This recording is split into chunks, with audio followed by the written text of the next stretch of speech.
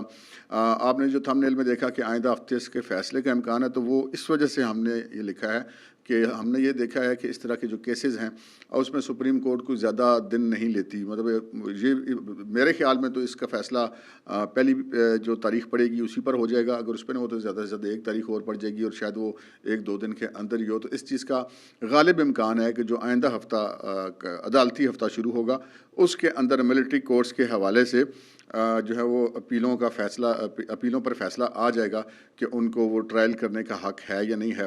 اور اگر ان کو ٹرائل کرنے کا حق جو ہے وہ اس کو دے دیتی ہے سپریم کورٹ آف پاکستان، تو اس چیز کا غالب امکان ہے کہ ملٹری کورٹس وہ جو ملزمان جن کو انہوں نے اپنی تحویل میں لیا تھا ان کی ٹرائل مکمل کر چکی ہیں۔ لیکن چونکہ سپریم کورٹ نے یہ کہا ہوا تھا کہ فیصلہ نہ سنایا جائے، تو اگر سپریم کورٹ کی طرف سے فوجی عدالتوں کی بحالی کا فیصلہ آ جاتا ہے تو ادھر سے فیصلہ آئے گا اور ادھر سے پھر ملٹری کورٹس کے وہ فیصلے آ جائیں گے جو ٹرائل کر کے انہوں نے اس چیز کا امکان ہے کہ انہوں نے رکھے ہوئے ہیں، اور سپریم کورٹ کے حکم کی وجہ سے وہ رکھے ہوئے ہیں۔ تو جو ہی سپریم کورٹ کا حکم آئے گا تو وہ فیصلے بھی دھڑا دھڑ آنے شروع ہو جائیں گے کہ کس کو سزا ہوتی ہے اور کون بری ہوتا ہے، اور کس کو کم سزا ہوتی ہے اور کس کو زیادہ سزا ہوتی ہے۔ تو یہ معاملہ اس طرف چلا جائے گا۔ اچھا جی، اگلی خبر کی طرف ہم آتے ہیں، وہ ہے سائفر والا کیس یا آفیشیل سیکرٹ ایکٹ والا کیس، جس کو آفیشیل سیکرٹ ایکٹ کے تحت قائم کی گئی خصوصی عدالت کے جج ابو الحسنات ذوالقرنین جو ہیں وہ اس مقدمے کی سماعت کر رہے ہیں۔ اچھا، یہ بات میں تقریباً روز ہی کہتا ہوں، آپ بھی کہتے ہوں گے یار یہ بندہ روز ہی کہتا ہے، لیکن اب یہ کام ہی روز ہوتا ہے تو پھر بندہ کیا کرے۔ وہ جناب یہ ہے کہ ہم نے آپ کو بتایا کہ عمران خان اور ان کے ساتھیوں نے یا ان کی اہلیہ نے جتنے بھی مقدمے ابھی تک انہوں نے عدالتوں کے اندر فیس کیے ہیں وہ صرف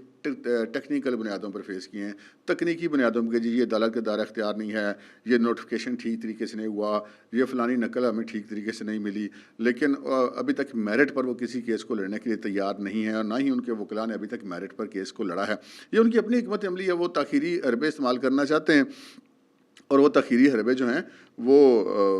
ابھی تک تو بڑی کامیابی سے استعمال کریں گے۔ سائفر کیس 2 مرتبہ تو اس کا ٹرائل جو ہے وہ نہ صرف یہ کہ اسلام آباد ہائی کورٹ نے روکا، بلکہ روکنے کے بعد اس کو اب تک کی کارروائی کو، یعنی کہ اس وقت تک کی کارروائی کو جب جتنا ٹرائل ہوا تھا اس کو کالعدم قرار دیا گیا، اور پھر نئے سرے سے فرد جرم عائد ہوئی، اور پھر نئے سرے سے گواہان کے بیانات قلم بند ہوئے، ان کے بھی جن کے پہلے ہو چکے تھے ان کے بھی۔ صرف یہ ایک ٹائم گیننگ جو ٹیکٹس تھی وہی تھی، اور ابھی بھی یہی ہو رہا ہے، چاہے سائفر کیس ہے، چاہے توشہ خانہ والا کیس ہے، چاہے 190 ملین پاؤنڈ والا کیس ہے، چاہے وہ عدت والا کیس ہے، تاخیری حربے استعمال ہو رہے ہیں۔ کبھی وکیل نہیں آتے، کبھی جناب ملزمہ بشرا بی نہیں آتی، کبھی کون سا حربہ ہے، کبھی آج بھی اسی طرح کا سارا معاملہ ہوا۔ آج ایک ہی کیس تھا جیل کے اندر جس کی سماعت تھی، اور وہ سائفر کیس تھا۔ اس کے اندر جو ہے وہ 9 گواہان جو ہیں وہ موجود تھے عدالت کے اندر، جن کے اوپر جرح کرنی تھی عمران خان اور شاہ محمود قریشی، جو کہ اس مقدمے کے ملزمان ہیں، ان کے وکلاء نے، یعنی کہ وکلائے صفائی نے۔ اور آج وہی ہوا معاملہ کہ جج صاحب آ کے بیٹھے رہے، اور پہلے صبح وہ جو گواہان تھے وہ آگے بیٹھے رہے، کوئی کارروائی شروع نہیں، اس کے بعد جج صاحب آ کے بیٹھے رہے، کوئی کارروائی نہیں شروع ہوئی۔ پروسیکیوشن کی ساری ٹیمیں موجود تھیں، ذوالفقار عباس نقوی، امجد پرویز قریشی، یہ سارے لوگ موجود تھے، لیکن عمران خان اور شاہ محمود قریشی کے وکلاء کا کوئی پتہ نہیں تھا۔ پھر کچھ ان کے وکیل آئے اور انہوں نے کہا کہ جناب مہربانی کریں اس مقدمے کی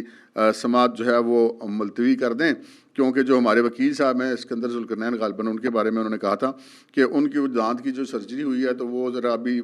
جرح کرنے کے قابل نہیں ہیں۔ اچھا، اس موقع پر جو ہیں وہ سید ذوالفقار عباس نقوی تھے، وہ بڑے برہم ہوئے، جو پراسیکیوٹر ہیں اس کیس کے اندر۔ انہوں نے کہا کہ جناب 16 جنوری سے عدالت نے یہ فیصلہ دے رکھا ہے کہ جی بدھ کے دن سے جرح ہوگی۔ اب روزانہ ہوتا یہ ہے کہ پراسیکیوشن اور ان کی پوری ٹیم آ جاتی ہے، جج صاحب جو ہیں وہ باقی اپنی کیسز چھوڑ کر اس کیس کی سماعت کے لیے آ کر کے یہاں پر عدالت لگاتے ہیں، پھر جو گواہان ہیں وہ آ جاتے ہیں۔ اچھا، پھر یہ بھی بتایا گیا کہ ایک گواہ جو ہیں وہ UAE کے سفارتی عملے میں شامل ہیں، تو وہ بھی آ جاتے ہیں، اور انہوں نے وہ بیچارے چھٹی لے کر پاکستان میں اس کیس کی گواہی کے لیے کہ اب بیان تو ان کا ہو گیا، ان پہ جرح ہو تو وہ واپس جائیں. تو انہوں نے کہا کہ یہاں پر جو ہیں وہ وکلاء آتے ہی نہیں. اور پھر انہوں نے کہا کہ جی اتنی بڑی ان کی وکلاء کی ٹیم ہے، کسی ایک خاص وکیل کی بات تو نہیں ہے، بہت سارے وکیل ہیں ان کے پاس، سب کے وکالت نامے اس مقدمے کے اندر جمع ہیں. تو یہ جناب انہوں نے یہ مطالبہ کیا عدالت سے کہ عدالت ان کا اب حق جرح ختم کرے، کیونکہ ان کو بار بار وقت دیا جا رہا ہے. اچھا، پھر عدالت نے ان کو 10:30 بجے کا وقت دیا، پھر ان کے وکلاء کوئی نہیں آئے. پھر 11:30 بجے کا وقت دیا، پھر بھی وکلاء نہیں پہنچے. پھر 12:30 کا وقت دیا، پھر بھی وکلاء نہیں پہنچے. تو پھر یہ جو ہے وہ جج صاحب نے کہا کہ جج صاحب بھی گرمی کھا گئے. انہوں نے کہا یار بس بہت ہو گئی نا. انہوں نے کہا کہ اگر پھر ہم نے ان کا حق جرح اگر ختم کر دیا تو پھر یہ کہیں گے کہ ہمارے ساتھ زیادتی ہو رہی ہے. یہ کیا طریقہ ہے؟ میڈیا بھی موجود ہوتا ہے، پروسیکیوشن بھی موجود ہوتی ہے، گواہ بھی موجود ہوتے ہیں، جج بھی موجود ہوتا ہے، اور وکلاء صاحبان ہے کہ وہ آتے ہی نہیں ہیں کہ محض اس وجہ سے کہ کیس کو لنگر آن کیا جا سکے. تو پھر یہ ان کے وکلاء میں سے کسی نے کہا جی وہ جی جو پچھلے 4 گاؤں پہ جرح ہوئی تھی ان کی نقول ہمیں نہیں ملی. ان کا یار یہ بھی کوئی کام ہے کرنے کے، آپ پڑھو نقول، جو آپ کو نقلیں چاہیے بتائیں، جو آپ کو چیزیں چاہیے وہ آپ مزید لے لیں، لیکن عدالت کا وقت ضائع مت کریں. تو وہ بہرحال پھر جج صاحب اٹھ کے انہوں نے کہا جی کہ ٹھیک ہے، پھر میں دیتا ہوں فیصلہ اس پہ کہ اب اس کیس میں آگے کیا کرنا ہے. اور یہ بھی کہا جو ان کے پروسیکیوشن کے وکلاء تھے کہ اگر اسکندر ذوالقرنین نہیں ہیں تو علی ظفر بھی ہیں، جو سلمان صفدر بھی ہیں، اور بہت سارے وکلاء ہیں جن کے وکالت نامے جمع ہیں. تو کوئی بھی آگے اس کیس کو جو ہے وہ عدالتی کارروائی کو آگے بڑھا سکتا ہے. لیکن مقصد چونکہ میں نے آپ کو بتایا نا ناظرین، ان کا عدالتی کارروائی کو آگے بڑھانا تو مقصد نہیں ہے. ان کا مقصد تو عدالتی کارروائی میں پھٹا ڈالنا ہے، عدالتی کارروائی کو لٹکانا ہے. اور یہ کل بھی میں نے آپ کو اس خدشے کا اظہار کیا تھا کہ اب جب یہ کوئی بھی کیس اپنے فائنل اس کی طرف جاتا ہے تو ان کا طریقہ کار ہے کہ یہ عدالت پہ چڑھائی کر دیتے ہیں، جج سے لڑ پڑتے ہیں. جب پروسیکیوٹر سے تو لڑتے ہی لڑتے ہیں، لیکن ججوں سے لڑ پڑتے ہیں. جج دلاور کی عدالت میں آپ نے دیکھا کہ مطلب ان کو باقاعدہ طور پہ عمران خان موجود تھے، وکلاء موجود تھے، جج دلاور کو باقاعدہ گالیاں دی گئی، وہ ویڈیوز موجود ہیں. اور پھر جب بہت 30 سے زائد انہوں نے دفعہ سماعت ملتوی کی، پھر بھی سماعت ملتوی وہ التوا مانگ رہے تھے، تو پھر انہوں نے فیصلہ سنا دیا. تو پھر اس پہ آج تک اسی پہ جی وہ جی ہمارا جو حق ختم ہو گیا. تو اگر اب اس کیس کے اندر ان کا حق جرح ختم ہو جاتا ہے تو پھر یہ کہیں گے کہ جناب ہمارے ساتھ بڑی زیادتی ہوئی، جناب ہمیں انصاف نہیں ملا. اب ہمارے سورسز کا یہ کہنا ہے کہ جج صاحب جو یہ کہہ کے اٹھ گئے ہیں کہ ٹھیک ہے میں اس چیز کے اوپر فیصلہ کرتا ہوں، تو اب وہ فیصلہ آج رات کو کرتے ہیں یا کل صبح عدالت میں بیٹھ کے سناتے ہیں. تو یہ جو ہمارے جو قانونی ماہرین ہیں یا جو ہمارے صحافی دوست وہاں پر وکلاء اس کے جو صحافی اس کیس کو کور کر رہے ہیں، ان کا کہنا ہے کہ اس وقت عدالت 3 فیصلوں میں سے کوئی ایک فیصلہ کر سکتی ہے. ایک فیصلہ یہ کر سکتی ہے کہ بہت دفعہ چانس دیا گیا، ان کے وکلاء جرح کرنے کو تیار نہیں ہیں، مختلف بہانے کرتے ہیں، تو انہوں نے کہا کہ ان کا حق جرح بھی ختم ہو سکتا ہے، عدالت جی ختم کر سکتی ہے، جس کا اشارہ بھی دیا جج صاحب نے. دوسرا یہ ہے کہ جی جو ملزمان کے وکیل ہیں، باقی وکیل ہیں وہ جرح کر لیں، اور مدعیہ پروسیکیوشن کے وکیل جرح کر لیں. تیسرا آپشن یہ ہے کہ وہ عدالت حکم جاری کرے ایڈوکیٹ جنرل اسلام آباد کو کہ وہ سرکاری وکیل مقرر کر دے جو ان کی طرف سے آ کر کے کیس کو لڑے اور جرح کرے اور عدالت کی کارروائی آگے بڑھے. تو پھر اگر سرکاری وکیل آیا وکیل صفائی کے طور پہ، تب یہ کہیں گے نہیں جی وہ تو سرکاری وکیل ہے تو اس نے تو ہمیں جان بوجھ کے مروا دیا، حالانکہ کیس تو پہلے سارا ان کے وکلاء مکمل کرا چکے ہیں، تو خالی جرح ہی رہتی ہے. تو اب وہ حق جرح ختم ہوتا ہے یا جرح ایویڈنس کلوز کر دی جاتی ہے یا دوسرا وکیل آ جاتا ہے سرکاری، تو ہر صورت میں پھر وہ اس معاملے کو متنازع ہو جائے گا، اور متنازع بنانا ہی ان کا مقصد جو بظاہر دکھائی دیتا ہے. تو یہ جناب صورتحال ہے اس کیس کے حوالے سے. ہم نے کہا آپ کے ساتھ یہ بھی شیئر کر دیں. ابھی جو کہانی ہے وہ بڑی عجیب سی ہے. عجیب سی اس حوالے سے ہے کہ جی 9 مئی کا واقعہ ہوئے آج اتنے مہینے ہو گئے ہیں، اب اگلا الیکشن بھی سر کے اوپر آ گیا ہے، اور 8-9 مہینے سے زیادہ گزر جانے کے باوجود ابھی تک 9 مئی کے کسی ملزم کو کسی عدالت سے سزا نہیں ہو سکی. اب اگر ہم یہ کہیں کہ جی اس میں پروسیکیوشن کا قصور ہے تو بالکل غلط ہے. اس میں یہ ضرور ہے کہ عدلیہ کے اندر بہت سارے فیکٹرز ایسے ہیں جو کہ ان کو انڈیو فیورز دے رہے ہیں، اور ابھی بھی دے رہے ہیں، اس میں تو کوئی شک کی بات نہیں ہے. میں اس چیز کو آج سوچ رہا تھا دن کو کہ میں نے کہا یار یہ دنیا میں اگر کوئی بھی ملک ایسا ہوتا جہاں پہ اس طرح فوجی تنصیبات کے اوپر حملے ہوتے، اس طرح شہداء کی یادگاروں کو توڑا جاتا، حملے کیے جاتے، جہازوں کے ماڈل جلائے جاتے، دیواریں گرائی جاتی، تو کیا ہوتا. میرا نہیں خیال کہ اول تو 1 مہینے کے اندر نہیں تو بہت زیادہ نہیں تو 3 مہینے کے اندر ان مقدمات کے فیصلے ہو جاتے، جن کو سزا ہونی ہے ان کو سزا ہو جاتی، جن کو بری کرنا وہ بری ہو جاتے. لیکن یہ کیا مطلب ریاست پاکستان کا حلیہ بگاڑ کے رکھ دیا گیا ہے کہ آج بڑے افسوس سے کہنا پڑتا ہے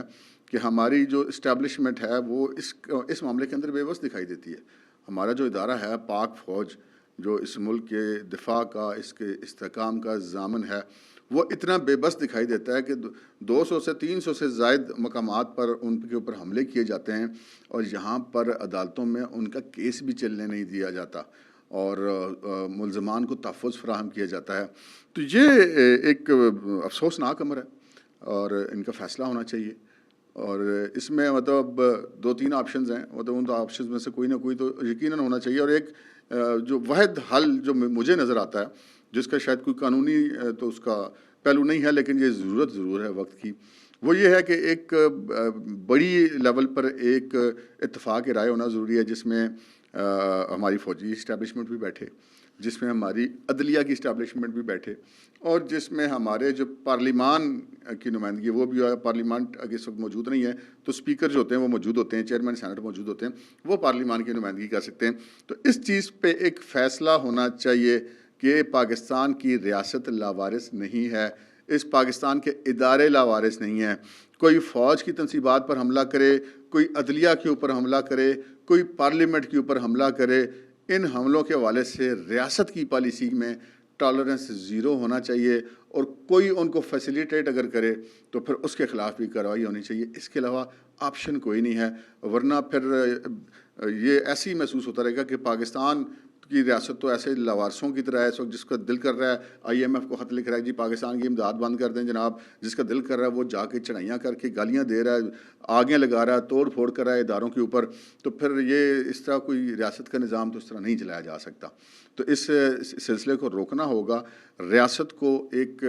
تمام اس کے جو طبقے ہیں ان کو ایک جگہ بیٹھ کے ایک اصولی فیصلہ کرنا پڑے گا کہ جی یہ ریڈ لائن ہے ریاست کی، اس سے آگے نہیں ہوگی. اور اس ریاست، نہ تو یہ ریاست لاوارث ہے، نہ اس ریاست کے ادارے، وہ فوج ہے، وہ پارلیمنٹ ہے، وہ عدلیہ ہے، وہ لاوارث ہیں. تو اس کی جو ہے وہ